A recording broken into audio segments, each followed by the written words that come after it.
So, Craig, this is your rumor that the Park Places. Oh, I don't do rumors. I do facts, friend. What was it? 1,000 something pre-orders compared to Zelda? 69. Well, yeah. So the long and short of it with the Veilguard is it's not performing very, very well from a pre-order perspective. I have a retailer insider, and no, it's not some dude who works at GameStop. It's somebody who works in inventory at a pretty high level big box retailer. Anyways, they have access to their entire inventory, pre-sales, everything along those lines.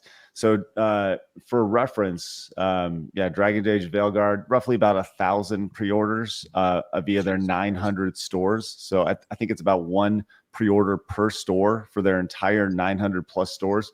And I actually have an update for you. I'm glad you pulled this up. Let me actually pull this up in real time. We were talking about Zelda, and Zelda had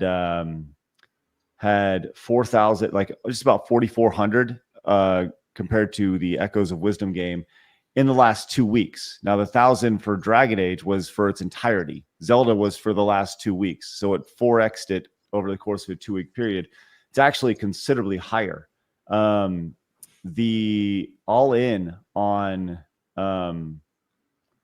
Zelda is close to, if I'm looking at this correctly, almost 45,000 pre-orders in comparison to Dragon Age the Veilguard. So and just add context to how bad that is. Zelda's one platform. Dragon Age is 3. Ooh, good Yeah. point. Just On to put it up. Steam. Yeah. I think it's coming to Steam, isn't it? That's abysmal. Yes, it is. Yeah. Steam, and we can actually see the Well, wish Steam list. for doesn't that. count for the physical though, for the pre-orders. Well, Right, yeah, we can look at the yeah. wish list, and True. it's where do they have it? Is it? I think Dragon Age is almost in the top 10 for PlayStation. Almost, it's like 12 or 13 now, I think. But yeah, it'll do well. It'll do I fine. have a feeling that Dragon Age, regardless of everything, 17th position. yeah, The deluxe edition is at 11, and the base game is at 17. You know, Yeah, the irony about Dragon Age is the less they talk about it, the better it will do. They need to stop talking about it right now. I'm telling you right now, I am calling it. Dragon Age will win Game of the Year at the Game What? Awards. It will, and let me tell you why. Dude, that's I gonna know. crash the entire. I know. there. People might hear me say that and say, "Oh, he's defending it." No. I'm telling you exactly why it's going to win. Okay, Dragon Age It's is got gonna all the win. shit that they love. Exactly. It has everything that they want out of these games. And I'm telling you right now, I'm calling it. When it wins, they're going to use that as a big, own it to the chuds moment or something and be like, look, a game that has top surgery and blah, blah, blah, blah, blah, has won Game of the Year. And then they're going to use that to influence future deals to say, well, this game had these things that you said wasn't going to do well. And look how well it did. Yeah. But I think you're I probably think right it'll be a because huge God, that just backfire. boils my I blood look to at the past, and I remember this when Exactly. The Last of Us. Remember the Exactly. Game Awards where that game won fucking everything. But here's the thing people need to realize too. When I say that Dragon Age Veilguard will win Game of the Year, you need to realize that anything that we say, or even what the consumers do, none of our opinions matter for those actual awards because they're all decided by people that are on a committee. Bingo. They're from the industry itself. I just wish that there was a Game Awards show that didn't have that. I'm glad you brought that up, Smash. Oh, It's really? almost like, What? it's almost Go like we're ahead. starting one this year. Yeah. So it's funny. Okay, so let me this is what people don't realize about Jeff Keighley's award show, the Game Awards. And Damien's right. It's the way the weight is handled with that award show. The gamer, the people who play these games have next to no voice. It is a 90% weight for the media. Once again, that's the exact same people that are writing all these pieces about why, Grums is an asshole and Demion's a dick face, Raging Rhino and Flash are they're not wrong. They're not that's wrong. true. My bad. But They don't hate me. You didn't see me. well, listen. you're time will definitely on come. the list. Yeah, you're an up and Someone coming. does. So but Starts with the an point A. is, and that's why we're doing the Real Game Awards, because it's 100% is voted on by gamers. So we're going to be doing that. We're actually locking down our 25 categories this year. this week actually, and we're going to announce them here in the next week or so. And then we're doing 20 top categories and 5 negative. So we are going to do worst game of the year. We are doing worst company of the year. We are doing best jiggly physics. So Concord is going to win some awards. That's good. Well, wait, does it? I guess it did come out. I mean, technically, the Oscars, they put like some movies in like 2 theaters, so it counts because it came out as a movie. So yeah, that's what I'm saying. Concord did come out. That's the thing that I'm saying, though. They're going to make Dragon Age win. It's going to win everywhere. But again, they do it because they vote on it, obviously, themselves. So we have no voice in that. And I'm telling you now, for example, Black Myth Wukong is not going to get nominated for anything. Not going to get nominated for shit. It's just either going to be like Stellar Hogwarts Blade. Legacy. No, these games none will of those get games. from the award season. Wukong should get nominated, right? It's Yeah. Well, here's the with thing, the right? amount of Like, people playing the game and how good the game has been talked about. yeah, You got to like, think like that. I don't even should think be nominated. Astrobot will get nominated. I think Astrobot will win, probably best platformer, maybe. Yeah. Best RPG will probably be Veilguard because they have to give it to them. Best Will Studios Outlaws- probably going to will- be Veilguard. Will Outlaws get BioWare, sorry. nominated? I don't think it affects sales. I think that it's just going to end up red pilling a lot of normies when Dragon Age Veilguard wins. Because I think you're right. I think it'll be up for a bunch of awards and get a bunch of awards. 100%. But I mean, Blizzard, our games never used to get awards, and we would sell the best out of everybody. We'd beat the pants off everybody. By the time when the award show comes out, the majority of the bulk sales are done. And you don't, I mean, you see back catalog effect afterwards for sure, but it's dwarfed by what you do in the beginning and the launch of the game. So I don't think it matters. I think these virtual these not Jeff Keighley's game award show, I don't think it impacts sales at all. I think it's a huge vanity piece. Oh, 100%. Yeah, I think people only, let's be real, people only watch Game Awards because it has trailers. If they didn't have trailers, nobody would care. Who watches honestly Game Awards? I still haven't found anyone that does. Like I'm actually going to be doing a stream this year, I think, for it, just so I can make fun of it while I'm watching it. Okay, that I understand if you're doing it for that reason, but like I eat, sleep, breathe, live this stuff, and I don't watch it. I don't only care about the trailers.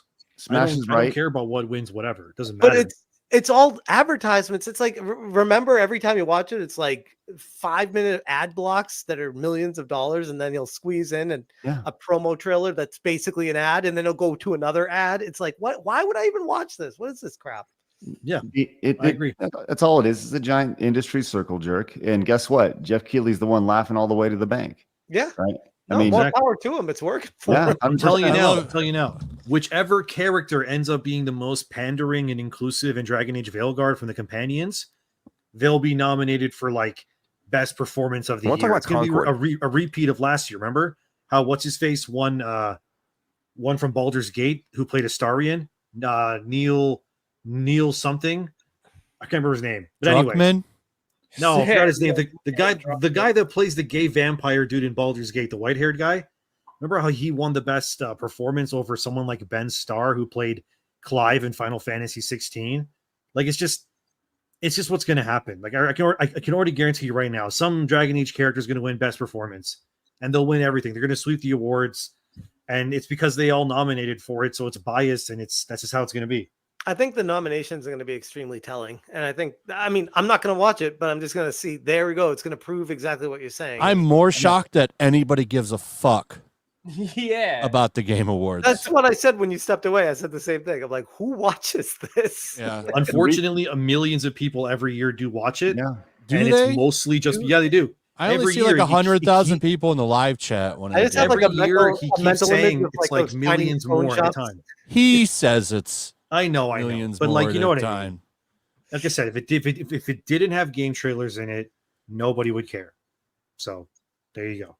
Well, the reason why it's been relevant is because it's the only option, right? That's it. It's the only option. And let's not forget, this whole thing started because Spike TV started it 15 years ago. This started on Spike TV, and then Jeff took this was like the predecessor to it.